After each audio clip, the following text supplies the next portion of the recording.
ఓం శ్రీ పరమాత్మనే నమః. శ్రీ పురాణ పురుషోత్తమాయ నమః.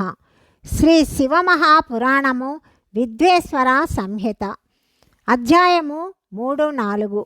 మొత్తము ఈ విద్వేశ్వర సంహితలోని 3వ భాగం ఈరోజు మనం తెలుసుకుంటున్నాము.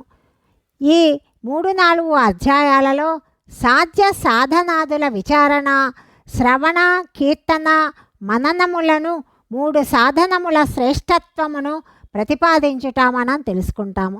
వ్యాస మహర్షి ఈ విధంగా చెప్తున్నాడు. సూతుని యొక్క ఈ వచనములు విని, సూతుని యొక్క ఈ మాటలు విని మహర్షులందరూ ఈ విధంగా చెప్తున్నారు. ఇప్పుడు మాకు వేదాంత సార సకల స్వరూపము అద్భుతము అయిన శివపురాణ గాథను వినిపించండి అని సూత మహర్షి ఇలా చెప్తున్నాడు. మహర్షులారా, మీరందరూ రోగ శోకరహితులు.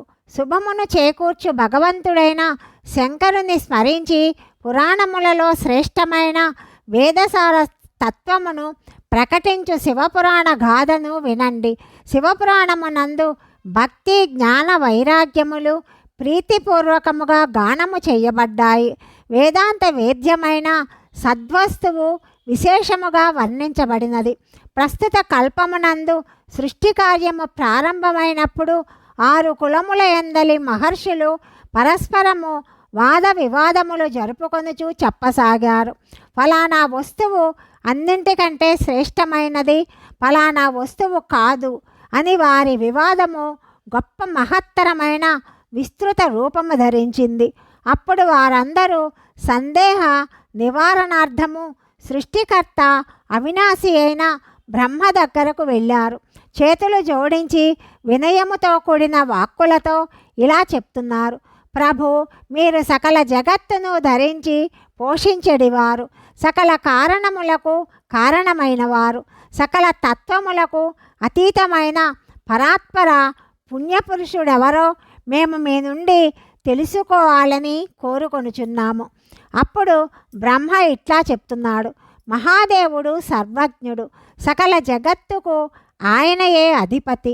మనస్సుతో కూడని వాక్కు ఆ దైవమును చేరలేక తిరిగి వస్తుంది. ఆ ప్రభువు నుండియే బ్రహ్మ, విష్ణు, రుద్ర, ఇంద్రాదులు, వారితో కూడిన ఈ సకల జగత్తు, సమస్త భూతములు ఇంద్రియములతో పాటు ముందే ప్రకటితమయ్యాయి. ఆ దేవదేవుడే అందరికంటే ఉన్నతుడు. భక్తి వలననే ఆ ప్రభువు సాక్షాత్కారము కలుగుతుంది. ఇంకే ఇతర ఉపాయము చేతను ఆ స్వామి దర్శనము కలగదు. రుద్రుడు, హరిహరులు, ఇతర దేవేంద్రాదులు ఉత్తమ భక్తిభావముతో ఎల్లవేళలా ఆ స్వామిని దర్శించాలని కోరుతుంటారు. భగవంతుడగు శివుని యందు భక్తి కలిగిన ఎడల మానవుడు సాంసారిక బంధముల నుండి ముక్తుడవుతాడు. అంకురము నుండి బీజము, బీజము నుండి అంకురము ఉత్పన్నమైనట్టు దైవకృప వలన వారి యందు భక్తి కుదురుతుంది. భక్తి వలన దైవకృపాను ప్రసాదము లభ్యమవుతుంది. కాబట్టి మహర్షులందరూ భగవంతుడకు శంకరుని అనుగ్రహమును పొందటానికి భూతలమునకు వెళ్ళండి. అక్కడ 1000 సంవత్సరముల వరకు కొనసాగడి ఒక బృహత్ యజ్ఞమును ఏర్పాటు చెయ్యండి. యజ్ఞపతి అయిన శివుని కృపచేతనే వేదములలో చెప్పబడిన విద్యకు సారభూతమైన సాధ్య సాధన జ్ఞానము లభిస్తుంది. శివపదమును పొందుటయే సాధ్యము.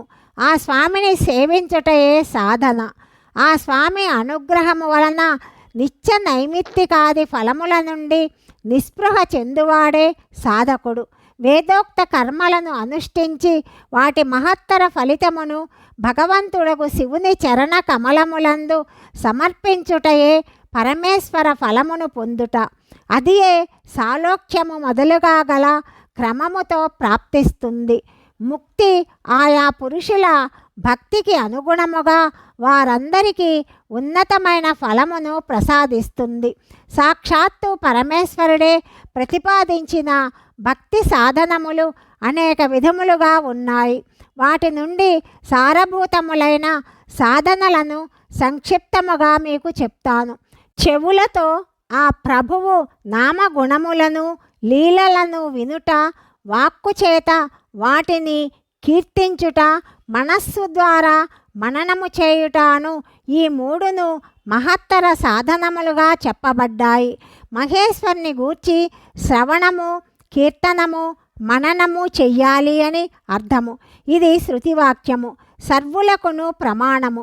ఈ సాధన చేత సకల మనోరథములను సిద్ధింపచేసుకోవటానికి లగ్నమైన మీరు సాధించదలసిన పరమార్థము సాధ్యమవుతుంది. ప్రజలు ప్రత్యక్షముగా కనిపించు వస్తువును చూసి దాని యందు ప్రవృత్తులవుతారు. ప్రత్యక్షముగా దర్శింపజాలని వస్తువును శ్రవణేంద్రియముల ద్వారా తెలుసుకొని విని మనుష్యుడు దానిని పొందటానికి ప్రయత్నిస్తాడు. కాబట్టి మొదటి సాధనము శ్రవణమే. దానితో గురుముఖము నుండి తత్వమును విని బుద్ధివంతుడైన విద్వాంసుడు ఇతర సాధనలకు కీర్తన, మననములను సిద్ధింపచేసుకోవాలి. క్రమముగా మరణ పర్యంతము ఈ సాధన చేసినచో దాని ద్వారా సాలోక్యాది క్రమముతో మెల్లమెల్లగా భగవంతుడకు శివుని సాయుధ్యమును పొందుతాడు. మొదట సమస్త అవయవములందలి రోగములు నశిస్తాయి. తరువాత అన్ని విధములైన లౌకిక ఆనందములు కూడా అందులో లీనమవుతాయి. పరమాత్ముడైన శంకరుని పూజించుట, ఆ స్వామి నామములను జపించుట, ఆ ప్రభువు గుణరూప వైభవములను నామములను యుక్తిపూర్వకముగా చిత్తమునందు నిలుపుకొని నిరంతరము పరిశోధన, చింతన చేయుటయే మననము అని చెప్పబడినది. అది మహేశ్వర కృపాదృష్టి వలననే లభ్యము అవుతుంది. అది శ్రేష్టములైన సకల సాధనలయందు ప్రధానమైనది, ప్రముఖమైనదిగా కూడా అది చెప్పబడినది. సూత మహర్షి చెప్తున్నాడు, మునీశ్వరులారా, ఈ సాధన యొక్క మహత్యమును తెలుపటానికి ప్రాసంగికముగా నేను మీకు ఒక ప్రాచీన వృత్తాంతమును చెప్తాను, వినండి. ఇది చాలా కాలము క్రిందటి విషయము. పరాశుర మునీంద్రుని పుత్రుడును నా గురువర్యులైన వ్యాసదేవుడు పరమ రమణీయమైన సరస్వతీ నదీ తీరమున తపస్సు చేసుకుంటున్నాడు. ఒకనాడు సూర్యునిలాగా తేజస్సంపన్నమైన విమానమును అధిరోహించి యాత్ర చేయు భగవానుడు సనత్కుమారుడు ఆకస్మికముగా అక్కడకు వచ్చాడు. అక్కడ ఆయన మా గురువర్యులను చూశాడు. గురువర్యులు ధ్యానమగ్నులై ఉన్నారు.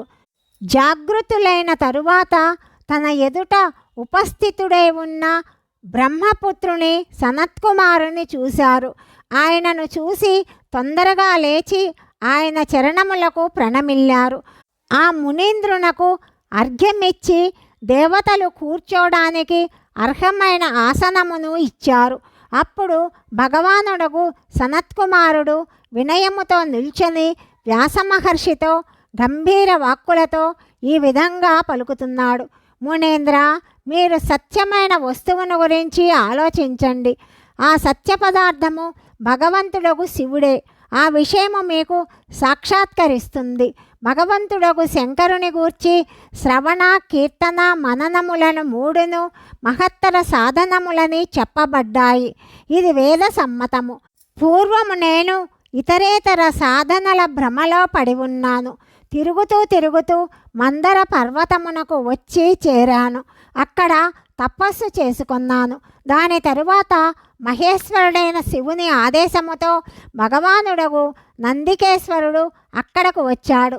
అది ఆయనకు నా మీద గల కృపా విశేషము. సకలమునకు సాక్షి, శివగణములకు స్వామి అయిన భగవంతుడైన నందికేశ్వరుడు స్నేహపూర్వకముగా నాకు ముక్తిని ఇచ్చాడు. ఉత్తమ సాధనము తెలుపుతూ ఈ విధంగా పలికాడు.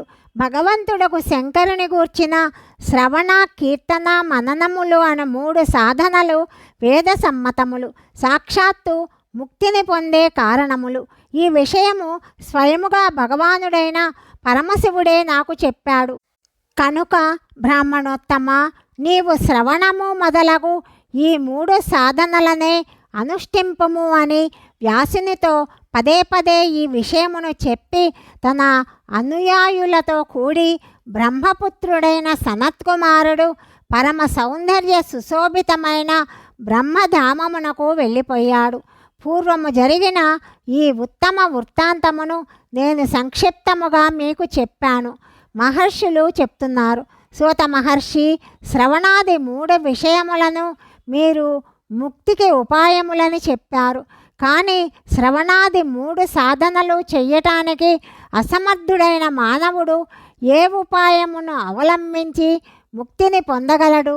ఏ సాధన కర్మచేత అనాయాసముగా మోక్షము లభిస్తుంది అని మహర్షులు సూత మహర్షిని అడిగారు. 3, 4 అధ్యాయాలు సమాప్తము. 5 నుండి 8 అధ్యాయాల వరకు తదుపరి భాగంలో మనము తెలుసుకుందాం. సర్వం శ్రీ పరమేశ్వరార్పణమస్తు.